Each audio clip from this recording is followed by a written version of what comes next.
Good evening. Hello and welcome to BachTalk Live. I'm Carlton Monroe, Artistic Director of the Bach Ensemble of St. Thomas, and I will be your host for this evening's conversation as we take a look inside the music to be performed on our upcoming Bach Vespers service.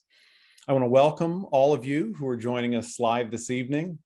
I'm also glad to acknowledge the many folks who will hear this event later as part of our BachTalk podcast and YouTube videos. Glad to have you all along for the ride this evening. I hope you'll find this evening to be a fascinating and inspiring journey into the music of Bach and the work of the Bach Ensemble. So tonight I'm joined by three special guests who I'd like to introduce. First, our guest lecturer, Adam Shoaff.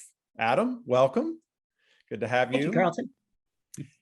And second, two of our Bach Ensemble musicians, Stefani Matsuo, who is concertmaster of the Cincinnati Symphony Orchestra and a violinist with the best, and Hiro Matsuo, a cellist with the CSO and also with the best. Stefani and Hiro, welcome. Glad to have you. Thank you. Thanks for having us. So this is our first BachTalk Live. I thought I would take a second to explain the format of our presentation and also how you can participate in the conversation. In just a moment, I'm going to turn things over to Adam, who will lead us on a guided tour of Cantata 99, which is the first cantata of our new Vespers season, which begins next week. During his discussion, I'll moderate questions from you so you can ask by using the chat feature of this webinar. So at the bottom, there's a place where you can find chat. And if you click on that, you'll be able to type in questions and then I'll relay those to Adam as I can. Hopefully we'll get as many of those questions as we can in. After Adam's presentation, then I'll have a conversation with Stefani and Hiro and ask them their thoughts about music in general, about Bach and other things. And you're also welcome to offer questions that we can ask them as well. And finally, before we dive in, I want to mention how grateful I am and all the other members of the Bach Ensemble are to be just a week away from our first Bach Vespers in 18 months. It has been a challenging time for all of us, and both St. Thomas and the Bach Ensemble are excited to be moving forward. This BachTalk, in fact, is one example of how we are looking forward to new and innovative ways to share music with you. So with all that said, Adam, if you're ready, I'm going to let you share your screen and you can take it away. All right. Thank you very much. Also want to extend a welcome to everyone who's here. Welcome back to the Bach Vespers and welcome to our very first webinar. Let's see if I can get my screen shared here.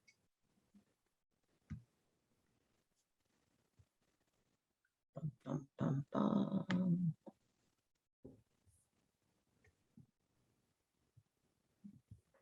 There we go.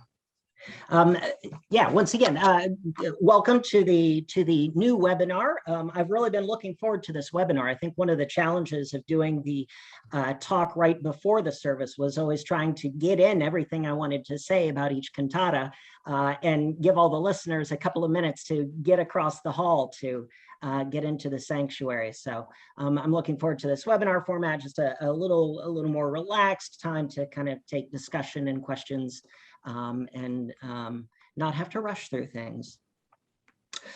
With this more relaxed format, one thing I have been thinking that I would like to do with these pre-service lectures is also explore some Bach-related topics in a little more depth.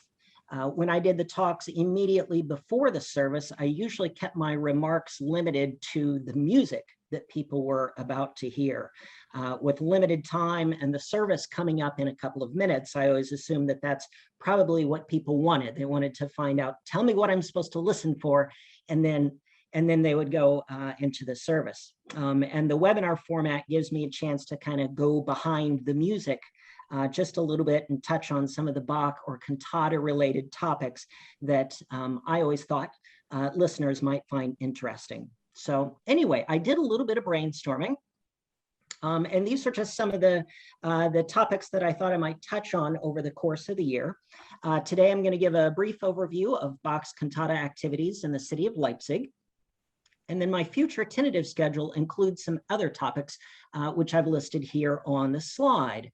Bach's chorus and orchestra, Bach and the Lutheran chorale, Bach's secular cantatas, Bach's librettists.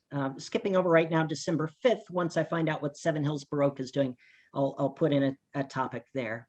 But the following week then, Bach's librettists, Bach's work week, a session that I'm calling A Typical Sunday in 1724, which is going to give a more detailed look at the church services in which Bach performed his cantatas, the way the services were structured, the kinds of music that you might hear in one of Bach's church services, and then also just some of the social behavior that happened during a church service, some of which might strike us today as being a little bit strange.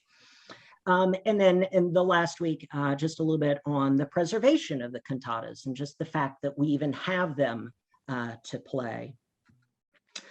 This schedule is not set in stone. I picked these topics because they fit somewhat well with the cantatas for that particular day, but I might switch a topic out if I think of something else, and I'm certainly open to suggestions if there are any topics that anyone in our audience would like for me to address.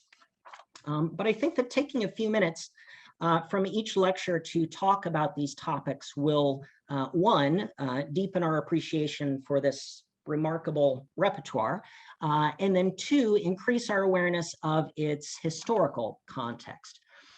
So if you become a regular attendee of one of these webinars, I like to think that you will pick up some interesting information over the course of the year by the end of the series. So just in case we have some new visitors to the Bach Vespers joining us today, I thought I'd provide a little overview of Bach's cantata composition in Leipzig. Bach came to Leipzig in May 1723, and he lived there until his death in 1750.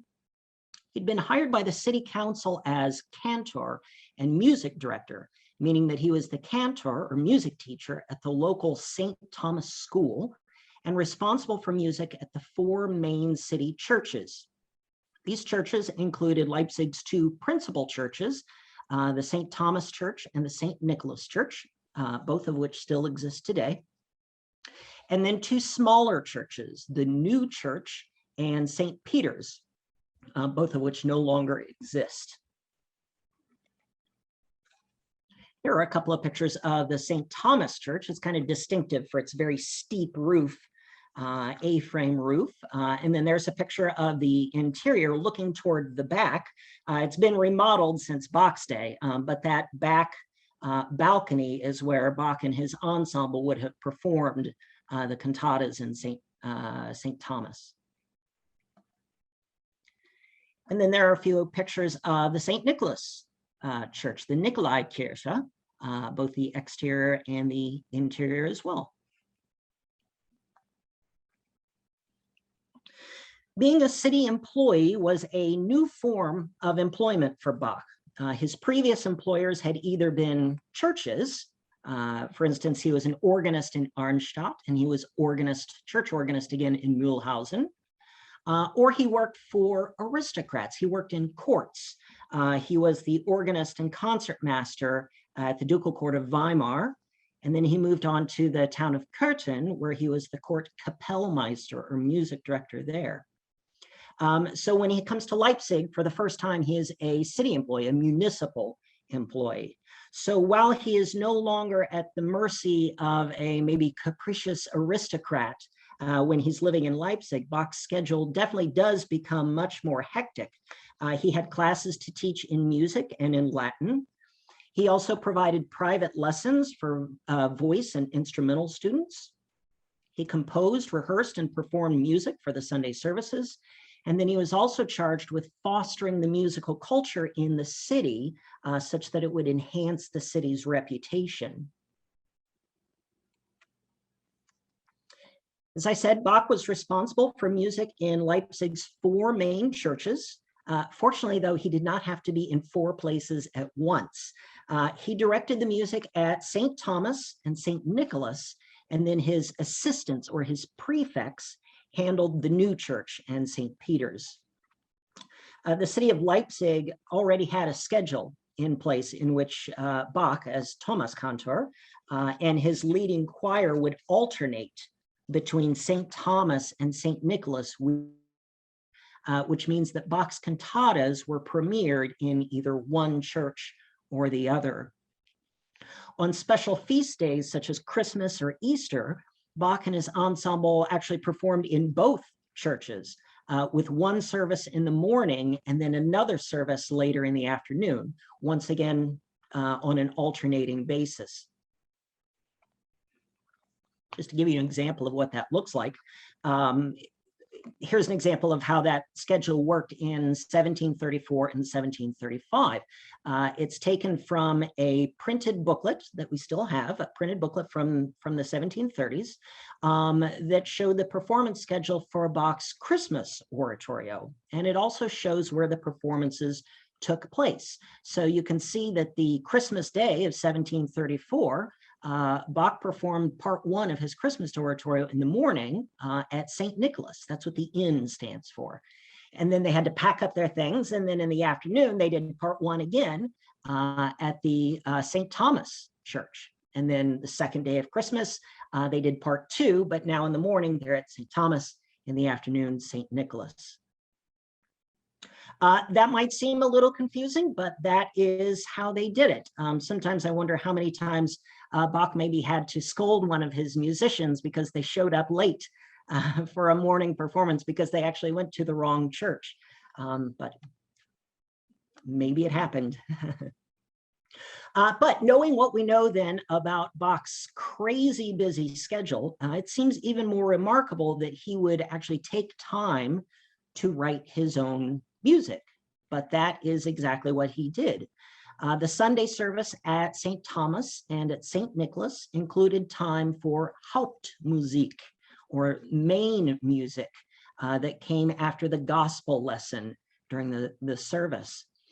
Since the beginning of the 18th century, this had meant multi-movement cantatas.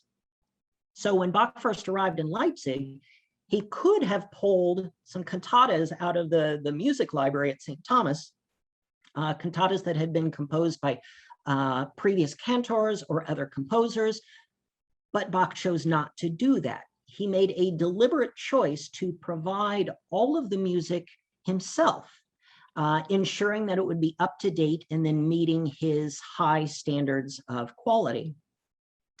This was a massive undertaking, requiring about 60 cantatas per year for all the Sundays of the church calendar, and then also the additional feast days. A full year's worth of cantatas is referred to as a cycle, and it appears that Bach intended to write multiple cycles of cantatas that he could then reuse in later years. So here's a listing of Bach's cantata cycles, at least what we know of. We can see that the first cycle ran from May 1723, in other words, shortly after his arrival in Leipzig, and then it continued until June of 1724. This cycle actually includes some repeats and rearrangements of cantatas that Bach had composed in Weimar and Kärnten. So he was able to draw on some of his own personal storehouse of materials while he was getting his family settled in Leipzig. Sometimes this first cantata is referred to as a mixed cycle, which means that it's using texts from multiple authors or multiple poets.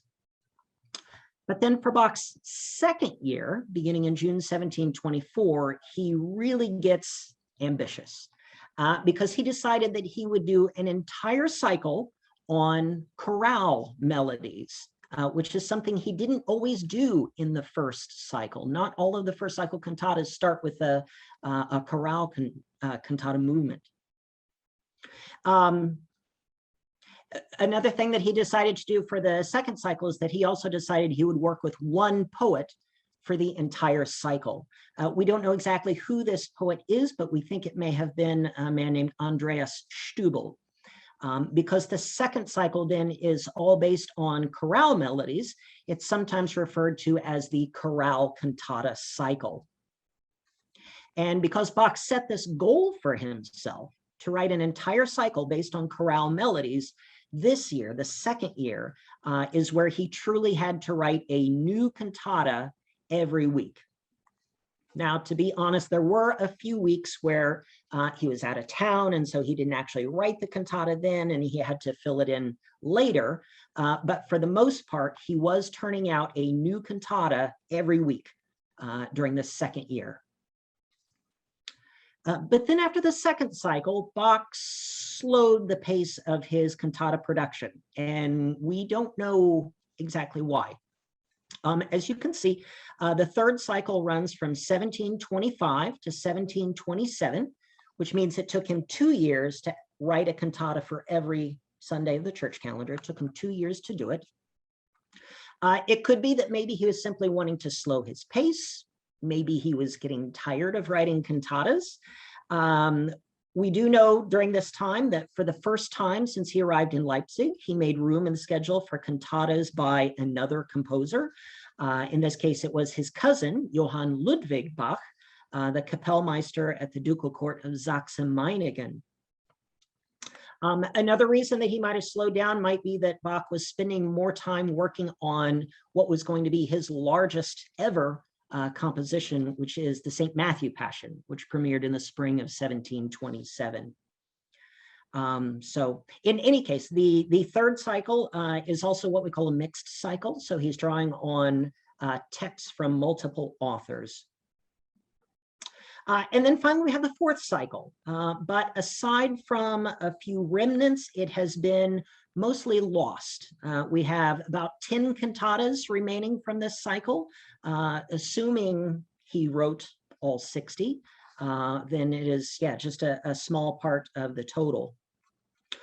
These cantatas that we have date from 1728, December 1728, until late 1729. It seems that Bach had returned to the unified idea of his second cycle with this fourth cycle, though. He wanted to create a new cycle with a single poet, in this case, the author of the St. Matthew Passion text, who is Christian Friedrich Henrici, who went by the pen name Picander. But unfortunately, like I say, there's just not a whole lot that we know about the fourth cycle. So after looking at Bach's cantata composition, we can come away with a few important facts. One is that most of his cantata composition, and he ended up composing anywhere from 240 to 300 cantatas in Leipzig. But this cantata composition took place early in his Leipzig tenure. And in fact, the most intense period of output was right at the beginning, from 1723 to 1725. And then, as I said, he slowed his pace until 1729. And then after that, aside from just a few efforts, he largely stopped composing cantatas in the 1730s and turned his attention to other projects. We also see from looking at these cycles that Bach didn't actually compose a cantata a week, as he is sometimes said to have done. He was certainly a busy man, but the cantata a week claim is a little bit exaggerated. So myth busted on that one. So with some of that background in mind, let's zero in now and take a look at today's cantata, Was Gott tut, das ist wohl getan. This cantata premiered on September 17th, 1724, which was the 15th Sunday after Trinity in the Lutheran liturgical calendar.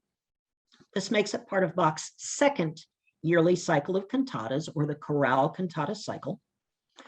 Because this is one of the chorale cantatas, we can expect that it will be unified by a traditional chorale melody and text that appears at least in the first and last movements. Some chorale cantatas go even further by incorporating chorale melodies and texts in their inner movements, but this particular cantata doesn't do that. Since this cantata is a chorale cantata, we should start then by looking at the chorale text and the melody that Bach was using as his raw materials. So in other words, when Bach opens his Lutheran hymn book, this is the text and the melody that he's going to see. The text of this particular chorale is by Samuel Rodegast, and it dates from 1675. And here we see the first of 6 stanzas. Each stanza begins with the same line, Was Gott tut, das ist wohlgetan, or what God does, it is well done. His will remains righteous. However, he commences with my concerns. I quietly wait upon him. He is my God, who in distress knows well how to preserve me. Thus, I just let him prevail. The important thing to note here is that there are 8 phrases total. We can also see that phrases 5 and 6 are shorter than the others, only 4 syllables each. Ist mein Gott, der in der Not. All right. Now, when old Samuel Rodegast was writing his chorale text, he had a certain chorale melody in mind that he was writing new words for. And this was a common procedure at this time for creating new chorales. You take an existing melody and you write new words to it. It would be like if someone today said, you know, I really like the melody to Amazing Grace. I think I'm going to write new words to it. And then presto, you've got a new hymn. That's what's happening here. So here's the melody that Rodegast had in mind. It was first published by a man named Severus Gastorius in 1674. If you read music, you can follow along with me. But if you don't, I will play and count the phrases for you. We did a little sound test earlier. I had embedded a sound recording into the PowerPoint, but it wasn't working. So I think what I'm going to try to do, I pulled my keyboard out here next to me. So I'm just going to play the phrases for you so that you can hear all 8 phrases. So this is the first phrase of the chorale then.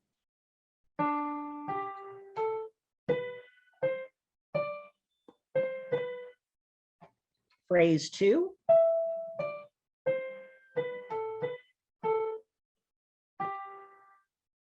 Phrase 3 and 4 then are going to repeat. So phrase 3 is the same as phrase 1.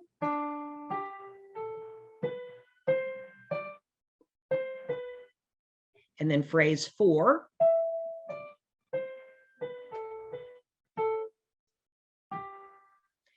Here comes phrase 5. Remember, it's short, only four syllables, so 4 notes. And then phrase 6, also short.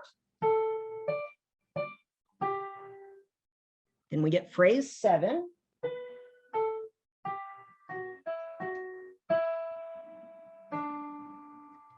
And then phrase 8.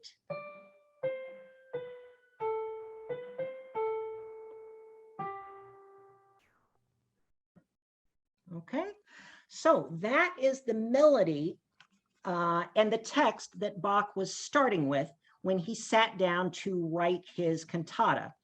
And it's kind of neat that we can kind of get into Bach's mind here at the beginning of his compositional process. We know that he was thinking, all right, I've got these 8 phrases here, 8 textual, 8 melodic phrases. So my opening movement is going to have 8 sections of vocal music, and I'm going to put the chorale in the soprano voice. And then after that, or along with that, I'm going to have these instrumental sections. We'll have an instrumental intro, something at the end, and instrumental sections between the 8 phrases of the chorale. At a basic level, this is how Bach was thinking about the structure of the opening movement.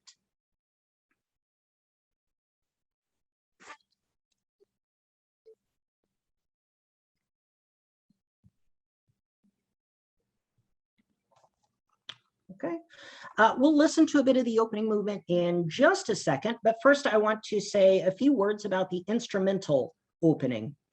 Bach almost always starts his cantatas with an instrumental introduction. We typically call that a ritornello, an Italian term that describes the interluding sections of a concerto. This cantata introduction, this ritornello, is distinctive for how cheerful it is. Many of the Trinity cantatas, they're talking about human sin, and so they tend to be very serious, minor key. But in this case, we have something that's very cheerful. And this mood supports the confidence and the optimism of the text. What God does, it is well done.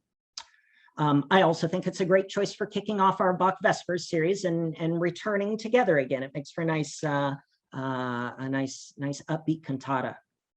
So besides establishing the mood, the ritornello also introduces the orchestra.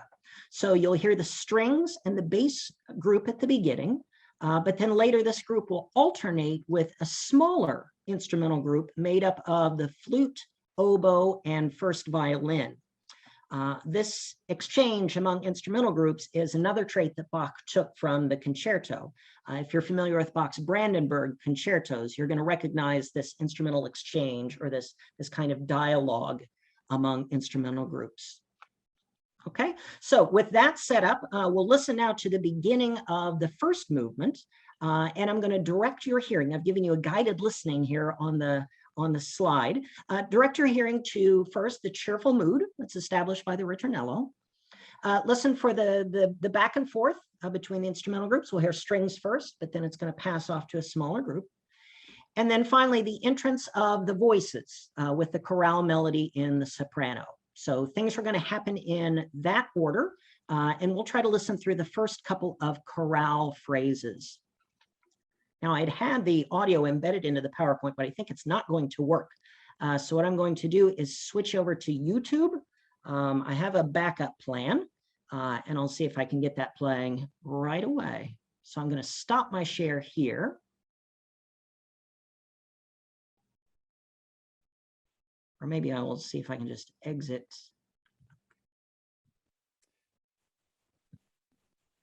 Yeah, Adam, you may just be able to share your browser. Okay.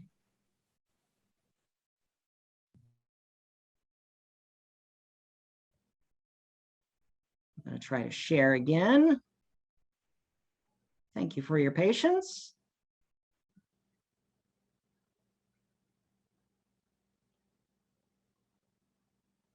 We'll see if this works. All right, so this hopefully will be the beginning of the first movement.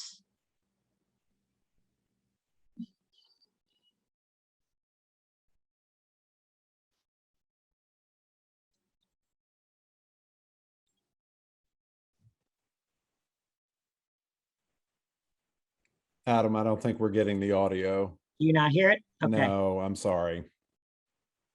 Okay. Let's see. Yeah, I was hearing it here. So we will just have to work that out another time.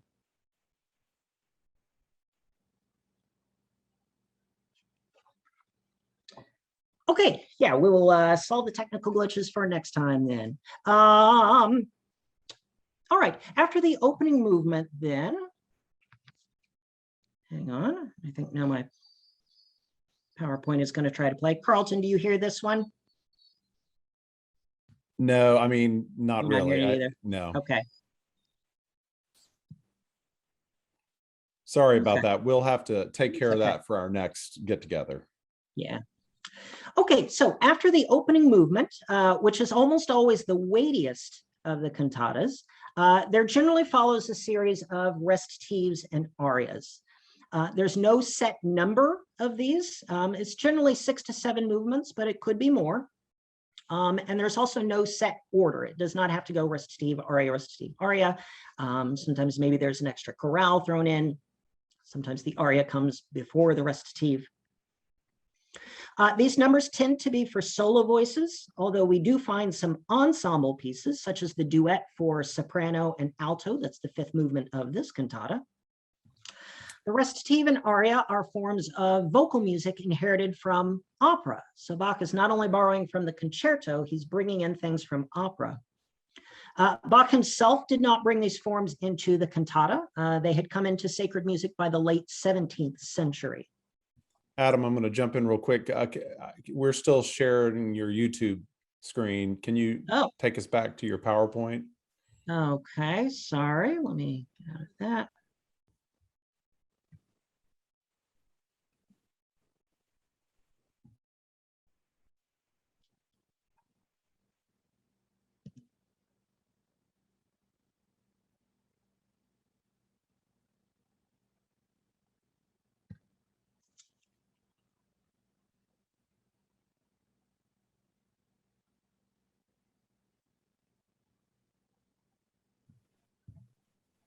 How does that look? That looks great. Well done. Back on. Okay. Yeah, I had brought it back up here. I wasn't aware that, yeah, you guys are still looking at YouTube. So this is the technical dress rehearsal.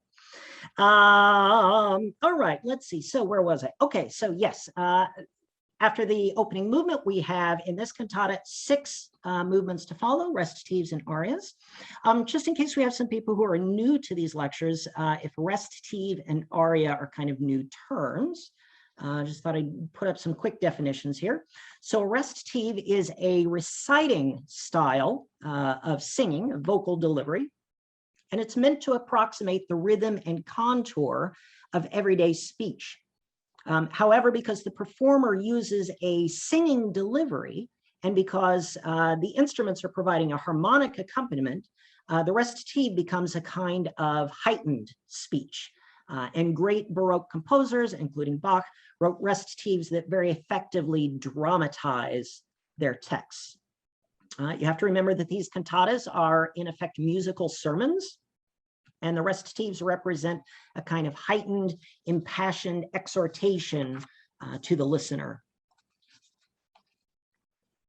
Recitatives usually contain more text than the other movements, and in opera, it's the recitative that conveys dialogue and moves the plot along. The aria, on the other hand, provides a moment for reflection. What catches our ear right away about arias is that they are very melodic. While the recitative is speech-like, the aria is going to portray emotion through melody. Another key difference between the recitative and aria is that recitatives are formless. The singer simply delivers the text from beginning to end. The aria, however, displays a particular form or structure, which is to say that it has distinct sections for the vocalist along with instrumental interludes. A very common form of arias in Bach's time is A-B-A form. So you have an A section, a B section, and then we repeat the A section to finish out. And then finally, arias are also characterized by their repetition of words or phrases, which is actually something that was criticized sometimes about arias in Bach's day, is that, you know, you're just unnaturally repeating these words over and over. So the recitatives in today's cantata are what we call simple recitative, or sometimes you'll hear it as secco, which is the Italian word for dry, secco recitative. But with simple recitative, you have only the vocal soloist and what we call the basso continuo group. This is the group that provides the bass line and the harmonic accompaniment, and it's usually played by the harpsichord, a cello, sometimes a bassoon might play along with them too, maybe an organ. What I was going to do next is introduce the second movement here, which is the recitative. I've given you the text here. And so we'll make this a homework assignment. You should find this cantata on YouTube. Whenever you listen to the second movement, listen for what I said was the speech-like delivery of the text. You can see that we have a lot of words here on the screen, but the singer delivers the speech-like text along with the backing accompaniment instruments in a way that emotionally heightens the delivery.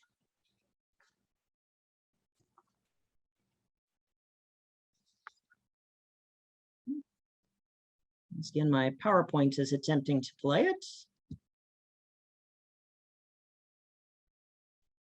Sorry. Okay. After the first recitative, then we get our first aria, Erschüttert nicht, verzagte Seele. And here's the text. Do not be rattled, despairing soul, when the cross's chalice tastes so bitter. God is your wise physician and miracle worker. Thus no deadly poison can be poured for you, even if concealed by sweetness. As you can see from the music here, this is a solo for tenor, accompanied by the basso continuo group and a virtuoso flute part.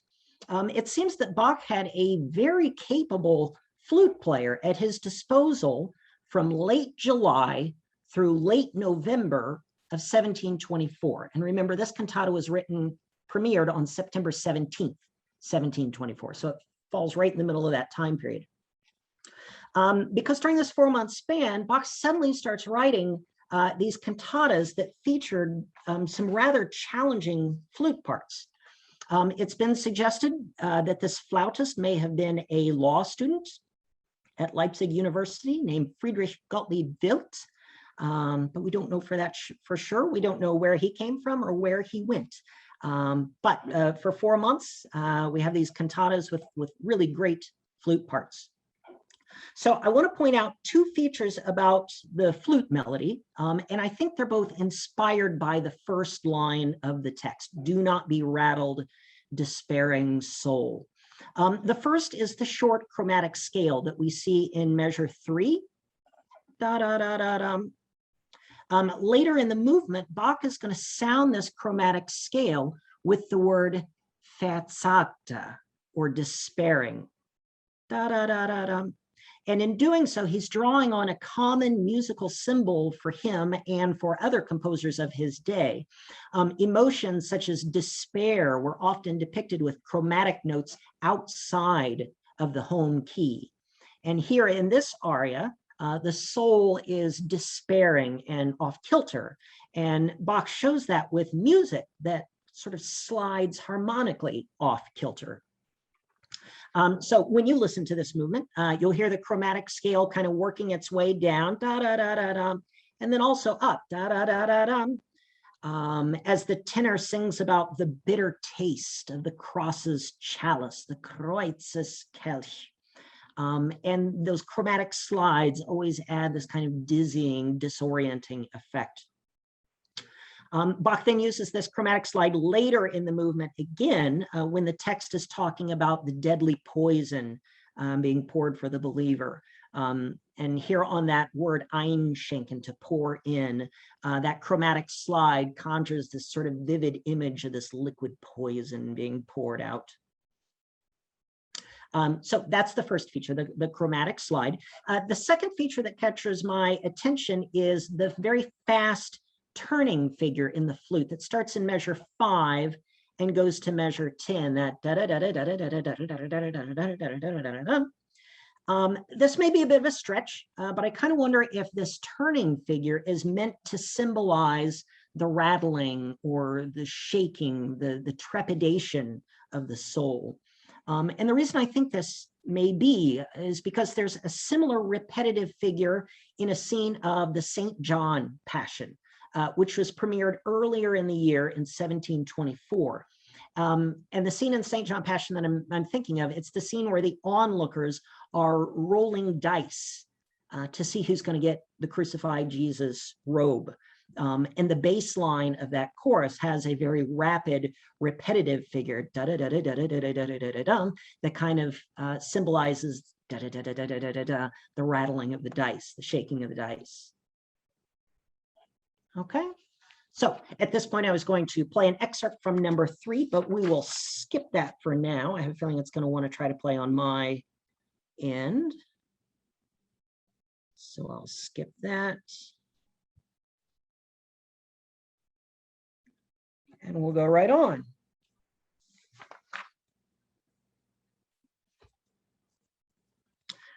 Since movement 4 is another simple recitative, and it's very similar to movement 2, I'm going to skip over that for now and go to the aria duet in movement 5. As you can see, once again, the text deals with the bitterness of the cross. When the bitterness of the cross battles with the weakness of the flesh, it is even so done for the good. Whoever through false delusion regards the cross as unendurable will also in the future not be regaled. As with the previous aria, number 3 that we just looked at, Bach once again provides music that responds to the imagery and the spiritual message of the text. So we'll just look at a few of the basic musical ingredients that go into this then. The first thing to notice is the detached notes in the basso continuo part. You can see it's 8th note followed by 8th rest, 8th note, 8th rest, 8th note, 8th rest. And at a slow tempo, these notes really sound kind of belabored. Bum, bum, bum. It seems clear that they're meant to suggest the footsteps of someone struggling to carry their own cross, whether Jesus or the contemporary listeners struggling with their cross. So kind of brings a new meaning to the phrase walking bass, I think. The second thing I want to point out occurs where the alto sings their first line, "Wenn des Kreuzes Bitterkeiten." On the syllables "keiten," the melody line drops down. It kind of sags just a little bit in what we call a sighing figure. And it's called a sighing figure because it mimics the act of sighing, just that slight drop. It kind of mimics this feeling of heaviness or of languishing. And so I'm bringing this musical symbol to your attention because it might be the most common musical symbol in all of 18th century Western music. And the symbol, the sigh figure, served a variety of purposes and sometimes even contradictory purposes. So in Bach's day, the sigh figure could signify sadness and pain, as it does here in this movement. We also find it, say, in his Passion music.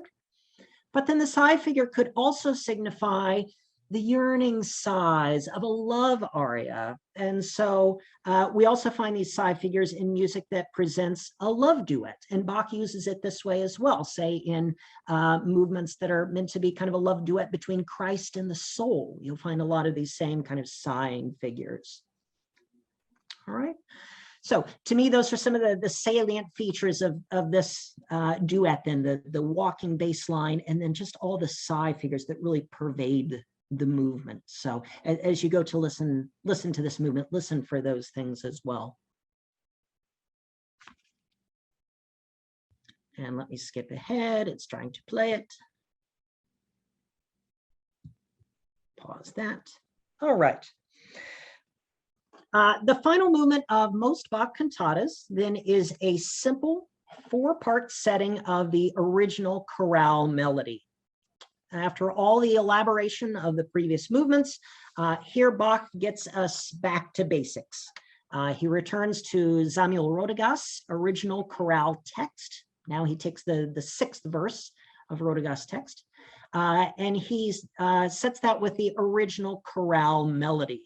Once again, it's in the soprano voice, but then Bach provides his own harmonization with the alto, tenor, and bass parts. People often ask if the congregation sang along with these chorales, but I've never seen that written anywhere. From what I've read, the congregation did not actually sing along with the chorus, who would have been stationed, say, in the upper back balcony of St. Thomas, or kind of off to the side at St. Nicholas. But I kind of wonder if maybe some people might have been quietly singing along in the pews anyway, just because they know the hymn. I think that's something that we see in church services today, is that when someone is standing at the front performing a song, if people know the melody out in the pews, sometimes they're kind of quietly singing along with it. So I kind of wonder if maybe the same thing happened back in Bach's day. So to wrap things up, I wanted to provide a recommendation. I don't know if I'll do this each week, but I'd like to give you something just in case you'd like to go a little deeper, just to give you a recommendation of something if you'd like to know a little bit more. So what I thought I would throw up today is about the Bach Archive in Leipzig. The Bach Archive is obviously a very important center for Bach research. If you'd like to find out a little bit more, say about the Bach Museum or the annual Bach Festival, if you want to sign up for the Bach News newsletter, it is free. It advertises itself as everything worth knowing about Bach in Leipzig. So I've given you the web address. I encourage you to go and just sort of poke around and see what's on there. Bach-Leipzig.de. DE stands for Deutschland or Germany. But don't worry, the website is in English. You can get the newsletter in English, so it's very accessible. All right, so that is something then that you can look at before our next meeting. All right, so thank you for listening, Carlton. That is everything I had to say about this cantata then. Unfortunately, we didn't get the sound clips in, but yeah, we'll try that for next time. It was fantastic, Adam. Thank you so much. Wow, what a great overview of the cantata and of Bach's working life. That was just wonderful. So I'm going to bring in our other guests. Adam, I'm going to ask you to stop your share. There you go. And hey, Hiro and Stefani. All right. Well, great. Well, I'm glad you're here too. I'd love to take a little bit of time, first of all, maybe to let you give some background, a little personal musical background, maybe give us, from where you come. You want to go first? Go ahead. Well, I'm Stefani Matsuo. I am a violinist. I'm concertmaster of the CSO and the Cincinnati Pops, and part of the Bach Ensemble of St. Thomas. And I'm originally from North Carolina. And I went to college at Cleveland Institute of Music and then did my master's at Juilliard. And then I have been in Cincinnati since 2015, I believe. So I'm happy to be here. I hope to stay. And Hiro can tell you a little bit about himself. So I've been playing in the symphony since 2014. And I actually started on the cello when I was 10 years old. I grew up in the suburbs of Chicago. And actually before that, I started on the violin when I was 6, but made the switch at 10. And I went to a conservatory in Philadelphia for undergrad. Then I went to graduate school in New York City at the Juilliard School, where I met Stefani in a string quartet reading session, actually. And I did a couple of years of freelance work in New York City. Then after that, I found myself in Cincinnati, and I've been happy ever since. Fantastic. Well, that's great. Well, we love having you here too. So in the CSO, you don't play Bach all that often, and it's the obvious reason is that a large orchestra's repertoire is usually from later musical eras. So I want to ask you, when you do play Bach, how would you describe the different approach that you take to other symphonic repertoire that you're playing? Stefani, what do you think? Well, yeah, like you said, we don't have the opportunity to play Bach that often in the CSO. We did the St. Matthew's Passion a few years ago, but other than that, since I've been here, it's one of the very few Bach works that has been done at Music Hall. And I think usually when string players play Bach, it is solo Bach, which is a completely different experience. But whether we're playing solo Bach or a larger Bach work like a cantata or like St. Matthew Passion, it involves a little bit different style of playing than for example, a Brahms symphony or a 20th century work that we're doing. And just technically, I guess, different bow technique where it's not as muscular of playing, I guess I would say. Back then, the string instruments had gut strings and not aluminum or silver wound strings. So the sound was a lot less powerful in terms of just decibel level, and a lot, I would say, warmer sounding. So with our modern instruments and modern setups, we kind of have to adjust our playing to emulate that. Also, just in terms of the instruments themselves, sometimes, well, back then they had no chin rests on the instruments, so you weren't holding violins with your chin or with your shoulder. It was more balanced in the hand. And the bows were shaped the opposite way. So now they're shaped kind of in a concave fashion like this, which gives more power, but back then it was arched this way. So those are just big differences that affect the sound. Do you want to talk about the role of cello? Yeah, and I can also add that for the cellists, actually, back then they didn't have the end pin to support the cello, so they played in a different way, and they didn't get enough power also for the projection. So with the gut strings and with the A tune down to the 415 hertz, nowadays the A is tuned to 440 in typical orchestras, but with it tuned down a little bit, it also affects the resonance of the instruments. So that also affects how we approach the strings and how we sustain the sound, and you can hear that in concerts. So do you, when you play Bach, do you, one of the interesting things for someone from a vocal perspective is that when you sing Bach, if you sing enough of it, you start to figure out that Bach didn't completely understand the voice. And so he wrote for the voice the way he would write a line for the organ, right? You can see him say, oh, well, I can play this, therefore they can sing it. And it requires singers to really work hard at certain passages. With string writing, do you find that Bach really wrote well for string instruments? I mean, really, understood the instruments. I mean, I know he played string instruments, but is that your impression when you play? I think he wrote really well for violin. There are obviously things like in the solo sonatas and partitas, for example, the fugues in the sonatas that are uncomfortable and difficult, but overall the actual playability of his writing in terms of violinistic qualities is pretty normal. What about cello? Well, for the cello part, we typically play the basso continuo part in cantatas, and those were very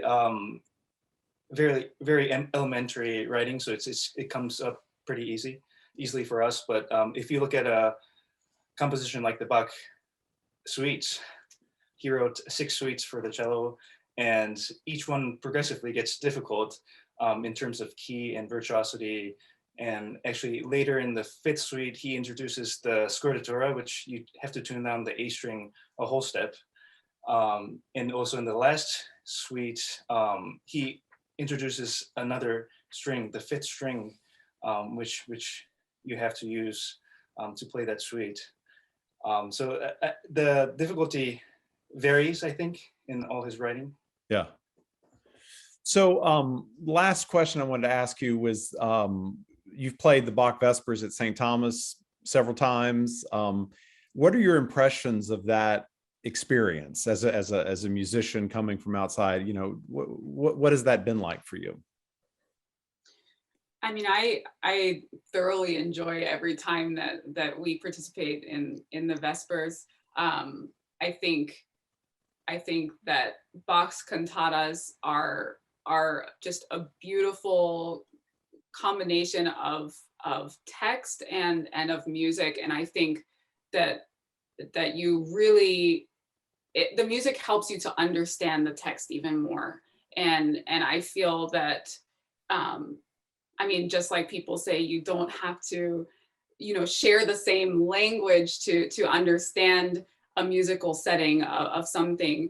I think that's very true in the Bach cantatas. I mean, I don't speak German fluently, but if you understand the concept, a lot of times, you don't need to know each word of the cantata to understand the idea. And so for me, that's a very, very special component of this. Yeah. What about for you? Yes, I definitely agree that Bach helps underscore the intensity and the meaning of the words of the text, and I find that fascinating as well. And also from a technical standpoint, it's great to be in an intimate setting with few players and play this beautiful Baroque music under Maestro Monroe. Because it actually makes us listen differently than when we're in an full orchestra setting, because the intonation is more apparent, and we get to play with a live organ, which we don't get the opportunity to do so much. And it's such a beautiful space at St. Thomas. So it's been a very precious. Oh, that's great. Well, thank you both for being a part of this Bach Talk tonight. I really appreciate everything you've shared with us. Adam, thank you again for your contributions to the evening. To everyone listening, just a reminder, this is going to be available as a podcast and a YouTube video. It'll be ready on Wednesday of this week. So if you'd like to hear it again or share it with friends, you'll be able to find links to that at our website, which is bachensemble.org. And I hope you'll all join us next Sunday, which is September the 12th at 5 p.m. That'll be the return of the Bach Vespers. And I hope you can all join us for that. So with that, thank you for being here this evening, and we will see you soon. Bye-bye. Thank you, everybody. Carlton.